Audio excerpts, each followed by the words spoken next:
శ్రీకాళహస్తి నియోజకవర్గం టీడీపీ అభ్యర్థిగా తనకు అవకాశం కల్పించాలని టీడీపీ అధినేత చంద్రబాబు నాయుడు మాజీ ఎమ్మెల్యే ఎస్వి నాయుడు కోరారు. శ్రీకాళహస్తి పట్టణంలో బుధవారం ఆయన నివాసంలో మీడియా సమావేశం ఏర్పాటు చేశారు. ఈ సందర్భంగా ఆయన మాట్లాడుతూ శ్రీకాళహస్తి నియోజకవర్గంలో ఎన్నో అభివృద్ధి కార్యక్రమాలు చేశానని, తెలుగుదేశం పార్టీ పుట్టినప్పటి నుండి నేను ఆ పార్టీకి సేవ చేస్తున్నానని, ప్రస్తుతం ఇప్పుడు జరగనున్న సార్వత్రిక ఎన్నికలలో తనకు అవకాశం కల్పించాలని మీడియా పరంగా చంద్రబాబు నాయుడుకి విన్నవించారు.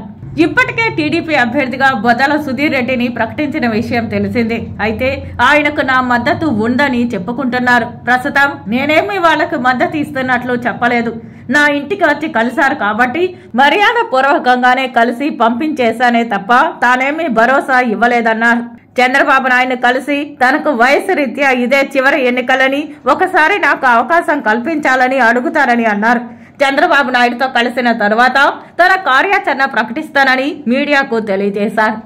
మేము ఎటువంటి ఒడంబడికతోనో ఒప్పుకోవడమో జరగలేదు.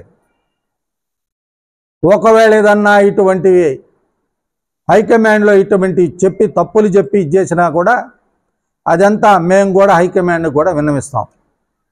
రెండో బాబు నాయుడు గారికి, అయ్యా నీకు నమస్కారం చేస్తున్నాం, నీకు గుర్తు చేస్తున్నాం, మరి ఇవన్నీ కూడా ఆలోచించుకొని ఒకసారి పునఃపరిశీలన చేసి ఇంకా అవసరమైతే మేమే ఆ ఫీజులు పెట్టుకుంటాం, ఒకసారి ఆ సర్వే టీంను మళ్ళా కూడా సర్వే చేపిస్తే ఆ డబ్బులు కూడా మేమే ఇస్తాం, సర్వే చేయించి పునఃపరిశీలించాల్సిందిగా అభ్యర్థిత్వాన్ని